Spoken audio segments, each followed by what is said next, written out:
చిల్క ప్రవీణ్ గత కొన్ని రోజులుగా బీఆర్ఎస్ పార్టీకి ఎలా ప్రచారం చేయాలి, తీన్మార్ మల్లన్నను ఎలా ఓడగొట్టాలనే ప్రయత్నం చేస్తూ ఉన్నాడు.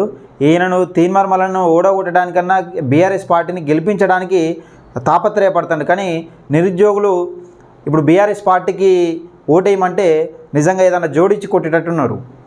అంటే చేతిలో ఏది ఉంటే అది కొట్టేటట్టున్నారు. నిరుద్యోగుల బ్రతుకులను ఆగం చేసిండు కేసీఆర్. ఉద్యోగాలు ఇవ్వకుండా మన ఉద్యోగాలు మనకన్నాడు, మన జాబులు మనకన్నాడు, మన ప్రాంతం మనకన్నాడు, ఆంధ్రులు మన ఉద్యోగాలు తీసుకుపోతున్నారు, మన సంపద తీసుకుపోతున్నాడు. కానీ కేసీఆర్ ఇంట్లకు సంపదలు వచ్చింది, కేసీఆర్ ఇంట్లకు ఉద్యోగాలు వచ్చినాయి. ఆ కేసీఆర్ హయాంలోనే నిరుద్యోగుల బ్రతుకులు ఆగమైపోయి జియో 46 తీసుకొచ్చారు, 317 జియో తీసుకొచ్చారు.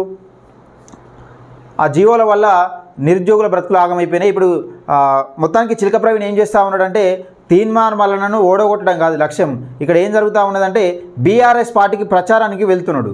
అది చెప్పలేకనే చెప్తా ఉన్నాడు. మరి ఏం చెప్తా ఉన్నాడు, ఏం మాట్లాడుతూ ఉన్నాడో ఒకసారి తెలుసుకునే ప్రయత్నం చేద్దాం. వీడియోలోకి వెళ్ళే ముందు అయితే లైక్ చేయండి, షేర్ చేయండి, మీ అభిప్రాయాన్ని కామెంట్ రూపంలో తెలియజేయండి. తప్పకుండా మన ఛానల్ మొదటిసారి చూస్తున్న వారైతే ఎవరైతే ఉంటారో మన ఛానల్ అయితే సబ్స్క్రైబ్ చేసుకుని నోటిఫికేషన్ ఆన్ పెట్టుకోండి. చిలకన్న ఏం మాట్లాడితే ఒకసారి ఇందంత ఇక ఇది పక్కన పెడితే మనము ఎమ్మెల్సీ ఎన్నికలకు సంబంధించి వాహన యాత్ర చేపట్టబోతున్నాం.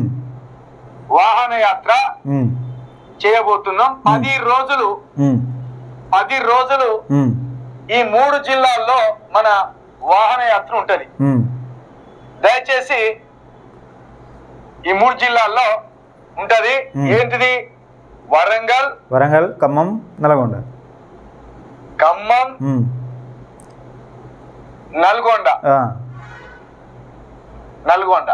ఈ 3 జిల్లాల్లో మనకు వాహన యాత్ర, గ్రాడ్యుయేట్స్ ని మేల్కొల్పే యాత్ర, గ్రాడ్యుయేట్స్ ని చైతన్యం చేసే యాత్ర, గ్రాడ్యుయేట్స్ ఓటు హక్కును బ్లాక్ మెయిలర్ కు మళ్ళీగానికి కాకుండా ఇంకా ఉత్తమమైన వాళ్ళని ఎన్నుకోవడానికి. ఇంకా ఉత్తమమైన వాళ్ళు అంటే ఎవరు? ఇప్పుడు పదే చెప్తున్నాడు కదా మార్నింగ్ న్యూస్లో, ప్రాంతీయ పార్టీకి ఎన్నుకోవాలి, ప్రాంతీయ పార్టీని బలపరచాలి, ప్రాంతీయ పార్టీని నిజంగా ప్రాంతీయ పార్టీని ఎట్లా అంటే బలపరిచే ప్రయత్నం చేయాలి. ప్రాంతీయ పార్టీ అంటే ఇక్కడ తెలంగాణలో ఏది ఉంది? ఒక బీఆర్ఎస్ పార్టీ తప్పితే ఇంకా వేరే పార్టీ ఏదైనా ఉందా? ప్రాంతీయ పార్టీ ఏది ఉంది? గత 10 సంవత్సరాల పరిపాలనలో నిరుద్యోగులు ఏ పార్టీ వల్ల మోసపోయారు? ఏ ప్రభుత్వం అధికారంలో ఉంది గత 10 సంవత్సరాలు? నిరుద్యోగులకు నిజంగా నిరుద్యోగుల ఉసురు పోసుకున్న పార్టీ ఏది? బీఆర్ఎస్ పార్టీ కదా. ఆ బీఆర్ఎస్ పార్టీకి ప్రచారం చేయడానికి పోతున్నా అని చెప్పలేక మల్లన్న పేరు చెప్పుకొని బ్లాక్ మెయిలర్ మల్లిగాన్ని ఓడగొట్టడానికి. సరే, ఇప్పుడు నువ్వు ఎంత ప్రచారం చేయడానికి పోతే అంత పబ్లిసిటీ పెరుగుతుంది మల్లన్నకు. కానీ నువ్వు ఏ క్యాండిడేట్ని ఎన్నుకుంటావు? ఏ క్యాండిడేట్ ఎన్నుకోమని చెప్తావు? ప్రజలారు ఒకటి గమనించండి. నిజంగా ఈయన దగ్గర ఆధారాలు ఉంటే, తీన్మార్ మల్లన్న బ్లాక్ మెయిలర్ అంటాడు కదా, ఈయన దగ్గర ఆధారాలు ఉంటే ఇప్పుడు రోజు న్యూస్ చెప్తాను కదా, మాది ఏదో ఒక రోజు ఈ పేపర్ తీసుకొచ్చి ఇగో వీళ్ళ పేరు మీద గిన్ని ఎకరాలు ఉంది, ఈ పేరు మీద ఇన్ని ఎకరాలు ఉంది, వీళ్ళ పేరు మీద గింత ల్యాండ్ ఉంది, లేకపోతే వీళ్ళ పేరు మీద గింత బంగారం ఉంది, ఇంత క్యాష్ ఉంది, వీళ్ళ అకౌంట్లో గిన్ని క్యాష్ ఉన్నాయి, వీళ్ళు ఎవరు తీన్మార్ మల్లన్న బినామీలను తీసుకురావచ్చు కదా. అది లేదు. ఎంతసేపు ఇంకా ఏం చెప్తారు చూద్దాం ఒకసారి ఇందాం. మనం వీళ్ళలో చైతన్యం కలిగించడానికి 3 జిల్లాల్లో మనకు 10 రోజుల వాహన యాత్ర ఉంటది. అంటే పట్టభద్రులలో చైతన్యం కల్పిస్తారట. ఎవరు? ఇప్పుడు 46 జియో తీసుకొస్తే పట్టభద్రుల ఎమ్మెల్సీ అభ్యర్థిగా గెలిచిన పల్లా రాజేశ్వర్ రెడ్డి కుయ్యమని అనుకుంటా అదే క్యాబినెట్లో కూర్చున్నాడు. కానీ పట్టభద్రులకు నిజంగా అన్యాయం జరుగుతూ ఉంటే, నిరుద్యోగులకు అన్యాయం జరుగుతూ ఉంటే మాట్లాడలేదు. ఇక్కడ దొంగోట్లతోని 100 కోట్లు 200 కోట్ల దాకా పెట్టి దొంగోట్లతోని తీన్మార్ మల్లన్న పైన గెలిచిన అభ్యర్థి ఎవరైతే ఉన్నారో, పట్టభద్రుల ఎమ్మెల్సీ ఎన్నికల్లో గెలిచిన అభ్యర్థి పోయినసారి పల్లా రాజేశ్వర్ రెడ్డి మాట్లాడకుంటున్నాడు. ఇప్పుడు మళ్ళీ అదే పార్టీకి ఎట్లేస్తారు? ఇప్పుడు ఎమ్మెల్సీగా ఉన్న అభ్యర్థి మాట్లాడాలి కదా, ఎమ్మెల్సీగా గెలిచిన అభ్యర్థి మాట్లాడాలి కదా పట్టభద్రుల కోసం. ఎందుకు మాట్లాడలేకపోయాడు పల్లా రాజేశ్వర్ రెడ్డి? ఎవరైనా ఈ ఉద్యమంలో తీన్మార్ మల్లిగాడని ఒక బ్లాక్ మెయిలర్ ని ఓడించడానికి ఎంతసేపు బ్లాక్ మెయిలర్ ఇదే పని, వాగుడే ఇదే పని. ఇప్పుడు పట్టభద్రులకు అన్యాయం జరిగింది ఎక్కడ? జియో 46 ద్వారా అన్యాయం జరిగింది. అప్పుడు అధికారంలో ఉన్న లెవెలు బీఆర్ఎస్ పార్టీ. పట్టభద్రుల ఎమ్మెల్సీ అభ్యర్థిగానే పోటీ చేసి 12,000 ఓట్లతో గెలిచింది ఎవరు? పల్లా రాజేశ్వర్ రెడ్డి. మరి ఎవరు మాట్లాడాలి? అప్పుడు మల్లన్న మాట్లాడింది. ఇంకా జీవో 46ను రద్దు చేయాలని నిరుద్యోగుల పక్షాన మల్లన్న మాట్లాడిండు. నోరు మెదవకుండా అదే క్యాబినెట్లో కూర్చున్నాడు. ఎవరు కూర్చున్నారు? పల్లా రాజేశ్వర రెడ్డి కూర్చున్నాడు శాసన మండలిలో. ఏ ఒక్క రోజైనా నోరు తెరిచి మాట్లాడినా మరి? అది చెప్పవు మరి. మనం చేస్తున్న ఉద్యమంలో మల్లిగాని బాధితులు రావచ్చు, మల్లిగాడు ఈ రాష్ట్రానికి ఎంత ద్రోహం చేసిండో, ఈ రాష్ట్రానికి ద్రోహం చేసిండు కాదు, కేసీఆర్ను అధికారంలో దించిండు. ఈయన బాధ అంతా ఏంటంటే రాష్ట్రానికి ద్రోహం ఎట్లా చేస్తాడు మల్లన్న? ఇప్పుడు బీఆర్ఎస్ పార్టీ అధికారంలో ఉన్నప్పుడు నిజంగా అంత తీన్మార్ మల్లన్నకి ఇట్లా అవినీతి అక్రమంగా సంపాదించినప్పుడు బీఆర్ఎస్ పార్టీ గుడ్డిగూడ పన్ను దొంగతుందా? గుడ్డిగూరాల పన్ను ఇట్లా దొంగతుంది ఏంది? కేసీఆర్ ఇట్లా విడిచిపెడతాడా? తెలంగాణ ప్రజలకు గాయతో తెలియదా? ఈయన నువ్వు ఏం చేస్తావు? మైండ్ డైవర్షన్ చేసి నిజంగా ఒకవేళ తీన్మార్ మల్లన్నకి ఇట్లా అక్రమంగా అవినీతిగా నిజంగా తన బినామీల పేరు మీద ఏదైనా డబ్బులు కానీ భూములు కానీ పెట్టుకున్నట్టయితే కేసీఆర్ ఉంచు నా ముందు గల ఏ రకంగా ఉంచు? కేసీఆర్ ఉంచుతాడా? అంతా ఇప్పుడు కాంగ్రెస్ వచ్చి 5 నెలలు అవుతుంది అనుకో, ఎక్కడ అవినీతిగా సంపాదించండి చెప్పు? ఇప్పుడు ఇన్ని రోజులు అధికారంలో ఉన్నది, 5 నెలల కింద దాకా అధికారంలో ఉన్నది మీ పార్టీ కదా, బీఆర్ఎస్ పార్టీ. ఎక్కడ ఇక తీన్మార్ మల్లన్న నిజంగా అవినీతి అక్రమంగా సంపాదించింది? మాట్లాడడానికన్నా కొంచెం ఉండాలి. సంవత్సరాలల్లా వానికి 200 కోట్ల రూపాయలు ఎట్లా వచ్చినాయో మాట మాట్లాడితే 100 కోట్లు అరే ఇన్ని 100 కోట్లు సంపాదించేటప్పుడు కేసీఆర్ను ప్రశ్నించే కదా, కేసీఆర్ను ప్రశ్నించిండు కదా. 10 సంవత్సరాలు కేసీఆర్ను ప్రభుత్వాన్ని, బీఆర్ఎస్ పార్టీ ప్రభుత్వాన్ని, బీఆర్ఎస్ నాయకులు చేస్తున్న అవినీతి అరాచకాలను తీన్మార్ మల్లన్న అనే వ్యక్తి ప్రశ్నించింది కదా. నిజంగా ముచ్చెమటలు పట్టించింది కదా బీఆర్ఎస్ పార్టీకి. మరి అప్పుడు ఏం చేసిరు? అప్పుడు ఏం చేసిరు అంటే తీన్మార్ మల్లన్న వ్యక్తి అనేది ఎక్కడ దొరకలే. వీళ్ళకి అవినీతి అక్రమంగా సంపాదించిన సొమ్ము ఏం లేదు తీన్మార్ మల్లన్న దగ్గర. ఒకవేళ ఉంటే ఇట్లా ఒక్క నిమిషం కూడా ఆలోచించకుండా కేసీఆర్ నిజంగా బయటకు రాకుండా లోపలేస్తుండే తీన్మార్ మల్లన్న. వీళ్ళు ఏం లేదు, పేరుకు 100 కోట్లు 1000 కోట్లు 100 కోట్లు, ఓసారి 200 అంటాడు, ఓసారి 300 అంటాడు, అసలు 400 కోట్లకు ఎదిగినవరా మళ్ళీగా అంటాడు. ఓసారి ఈయన దగ్గర ఒక ఆధారం ఉండదు, ఒక పేపర్ ఉండదు. ఏనంటే బినామీల పేరు విని అంటాడు. ఆ చుట్టుపక్కల ఎవరు తిరుగుతా వాళ్ళ పేరు చెప్తాడు. ఇగో ఈయన పేరు విని ఇంతుంది, ఈయన పేరు విని ఇంతుంది, ఇదే ముచ్చట. ఇక ఒక్క దగ్గర ఒక ఆధారం ఉండదు.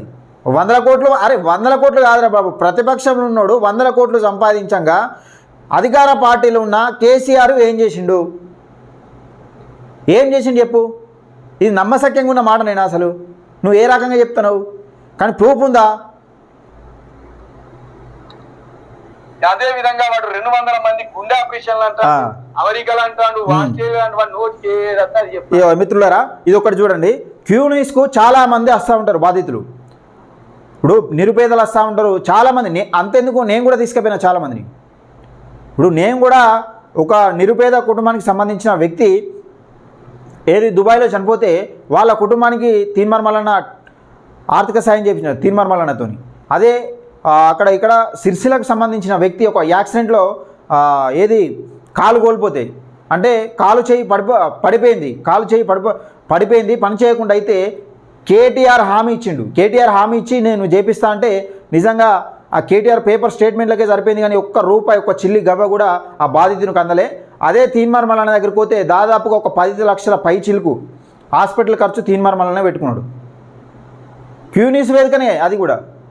చాలామందికి దుబాయ్ పోతా అంటే ఇప్పుడు బయట కంట్రీస్కి పోయి చదువుకుంటా అంటే ఒక ముస్లిం అమ్మాయి వచ్చి అన్న నాకు చదువుకోవడానికి ఇబ్బంది అవుతుంది, ఇక్కడ డబ్బులు లేవు, నేను బయట దేశం పోవాలంటే డబ్బులు లేవు అంటే నిజంగా ఆమె నంబర్ అయితే ఫోన్పే గూగుల్ పే నంబర్ అయితే ఏదైతే ఉంటుందో స్క్రీన్ మీద పెట్టి దాదాపు కొన్ని లక్షలు కొట్టించిండు. చాలామందికి గుండె ఆపరేషన్ చేయించిండు. అది వాస్తవం. క్యూన్యూస్ చూసేటోళ్ళు ఎవరైనా చెప్తారు చిన్నపిల్లలకి ఎంతమందికి ఆపరేషన్ చేయించినాడు. ఏదేదో మాట్లాడతాడు ఈయన. నీ ముఖానికి ఎప్పుడైనా చూసుకున్నావు అదంలో? ఇవన్నీ ఎక్కడనో ప్రజలకు చూపెట్టుకుంటా వారి దుర్మార్గాల మీద ప్రతి ఒక్కటి ఇప్పుడు ప్రజలకు చూపెట్టాడు. ప్రతి ఒక్కటి ప్రజలకు చూపించే పని చేసిండు కదా. పోతాం మార్నింగ్ న్యూస్ కూడా ఈ 3 జిల్లాలలోనే కొనసాగుతుంది. దానికి ఏర్పాట్లకు ఎవరు పెట్టుకుంటారు? ఇది అంత ఖర్చు అంతా ఎవరు పెట్టుకుంటారు? నీకు స్టూడియోనే లేకపోయా?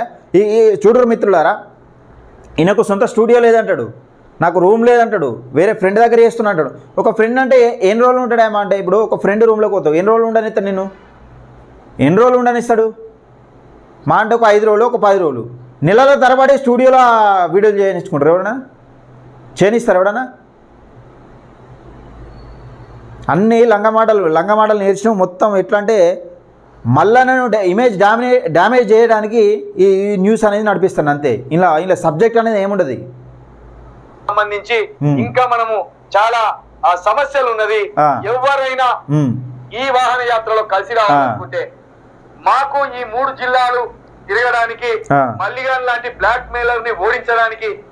ఇప్పుడు నువ్వు చెప్తే ఎడ్డి గొర్రెల లెక్క వినడానికి వాళ్ళు చదువుకోనోళ్ళు కాదు, పట్టభద్రులు డిగ్రీ చదువుకున్న పట్టభద్రులు. వాళ్ళకు తెలుసు ఏం జరుగుతుంది అన్నది. నువ్వు ఏ పార్టీకి ఏమంటావు ఓటు అన్నది కూడా తెలుసు వాళ్ళకు. అటు అని అంత రాకేష్ రెడ్డికి ఎవరికో ఏమంటారు, రాకేష్ రెడ్డికే ఇంకేమున్నది ఇలా బీఆర్ఎస్ పార్టీకి వేయమని చెప్తారు. పట్టభద్రులారా నిజంగా చెప్తున్నా, బీఆర్ఎస్ పార్టీ పరిపాలించిన కాలంలోనే మీ జీవితాలు ఆగమైనాయి. మీకు ఉద్యోగాలు రాక నిరుద్యోగుల బ్రతుకులు ఆగం చేసిండు కేసీఆర్. దయచేసి ఒక్కసారి ఆలోచించండి. బీఆర్ఎస్ పార్టీకి ఇట్లా మళ్ళీ వేస్తే మీ ఉరితాడు మీరే పేనుకున్నట్టు అవుతుంది, మీ ఉరితాడు మీరే పెట్టుకున్నట్టు అవుతుంది, మీ ఊరి మీరే పెట్టుకున్నట్టు అవుతుంది. చివరికి వస్తే అదే చెప్తాడు. ఎవరైనా సహాయం చేయాలనుకుంటే చేస్తారు. నీ కెమెరాలు కొనిస్తారు, వాహనాలు ఇస్తారు, అన్ని ఇస్తారు. నువ్వు చేసే పనికి ఓడగొట్టాలనే మళ్ళీ గారిని ఓడగొట్టాలనే చైతన్యం గ్రాడ్యుయేట్స్ లో ఉంటే నువ్వేం లేదు. నువ్వు గ్రాడ్యుయేట్లో ఉన్నది. గ్రాడ్యుయేట్లో మల్లన్నను ఈసారి ఎట్లయినా గెలిపించుకోవాలి. నిజంగా ప్రతిపక్షంలో ఉన్నప్పుడే కేసీఆర్ పైన, అవినీతి పైన, కేసీఆర్ చేస్తున్న అరాచకాల పైన కొట్లాడిండు. మల్లన్నని ఈసారి ఏ విధంగానైనా గెలిపించుకోవాలని పట్టభద్రులు కంకణం కట్టుకున్నారు. కంపల్సరీ ఇలాంటి ప్రశ్నించే గొంతు మండలిలో ఉండాలని పట్టభద్రులు కంకణం కట్టుకున్నారు. 1,00,000 మెజార్టీ తక్కకుండా కంపల్సరీ గెలిపించుకున్నామనే దారిలో ఉన్నారు పట్టభద్రులు.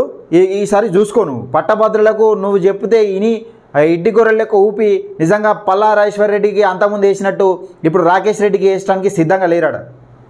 మళ్ళీ కానీ సమాజం ముందు దొంగని నిలబెట్టి వానికి అంగిలాకు కాదు 100 కోట్లు ఉన్నాయని నిరూపించి, వానికి 1 వాహనం కాదు 10 వాహనాలు ఉన్నాయని నిరూపించి, వానికి బినామీలు ఉన్నారని నిరూపించి, వాడు జీతగాడు కాదు క్యూనిస్ ఓనర్ అని నిరూపించింది ఒక్క చిలక ప్రవీణే.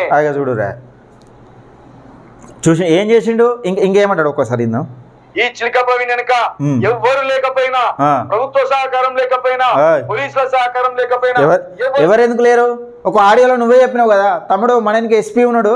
ఇప్పుడు మనం మట్టటి మనిషిని కాదు, ఎస్పీ ఉన్నాడు మనక. ఇప్పుడు నేను ఏదంటే అది జరుగుతుందంటే కదా, నువ్వన్నావా లేదు ఆ మాట? ఎస్పీ ఉన్నాడు, నీకు అధికార పార్టీ ఉందని. రూపాయి లేకున్నా తీన్మార్ మళ్ళీ కానీ బజార్ కు గుంజి వాడి నేరాలను నిరూపించి వాడు బ్లాక్ మెయిలర్ అని. ఇక చూడురా, నేరాలను నిరూపించినాక ఒక వ్యక్తి నిందితుడు అయినాక బయట తిరుగుతాడే. ఇప్పుడు కవిత ఉన్నది, కల్వకుంట్ల కవిత గారు లిక్కర్ స్కామ్లో అరెస్ట్ అయ్యారు. సరే అరెస్ట్ అయ్యారు, ఒక సీఎం కూతురు నిజంగా ఒక లిక్కర్ స్కామ్లో అరెస్ట్ అయింది. నేరం రుజువు అయిందా కాలేదో కానీ ఆ గడువు ఇంకా కస్టడీ పొడిగిస్తూనే ఉన్నారు. మరి ఎందుకు పొడిగిస్తున్నారు? ఇప్పుడు నిందితురాలు కాకపోతే ఎందుకు బెయిలిస్తలేదు కోర్టు? ఇంత తెలివి లేకుండా తెలంగాణ ప్రజలు ఎవరు లేరు. నువ్వు చెప్తే ఎడ్డి మాటలు నమ్మి నిజంగా తీన్మార్ మల్లన్న లంగా దొంగ 100 కోట్లు సంపాదించిందంటే నువ్వు చెప్తే నమ్మడానికి ఎవ్వరు లేరు. ఒక్కసారి నువ్వు ఛానల్ ఇడిచిపెట్టి ఒకసారి గ్రౌండ్లో తిరుగు, నిన్ను ఉరికించుకుంటూ కొడతారు ఏనో కాడ. కానీ ఇది అవుతుంది, నువ్వు చూడు ఉరికించుకుంటూ చంపపోతాడు అన్నాడు. చట్టానికి పట్టించా నేను, ఈ చట్టానికి పట్టించింది. ఇక చూడురే, చట్టాన్ని పట్టిస్తే ఇప్పుడు చట్టం గుడ్డిది ఏమన్నా? ఇప్పుడు నిందితులను పట్టుకోదా? ఎట్లా తిరుగుతాడు బయట తీన్మార్ మల్లన్న? నిజంగా ఇప్పుడు మరి కవితక్క కూడా ఎదిరగాలి కదా. ఇప్పుడు తప్పు చేసింది కాబట్టి అక్కడ దొరికిపోయింది. అదే మల్లన్న తప్పు చేస్తే దొరికిపోయి అలానే ఉంటుండే కదా. మరి జైలుకి వెళ్ళి బయటకి ఎట్లా వస్తాడు? బెయిల్ ఎట్లా వస్తుంది?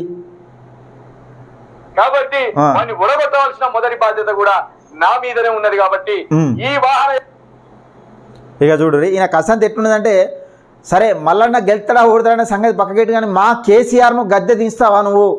మా కేసీఆర్ను అన్యాయంగా గద్దె దించి ఇప్పుడు మా పుట్టను కొట్టినవు అని తెగ బాధపడుతున్నట్టు కసితో చెప్తున్నట్టు అనిపిస్తుంది.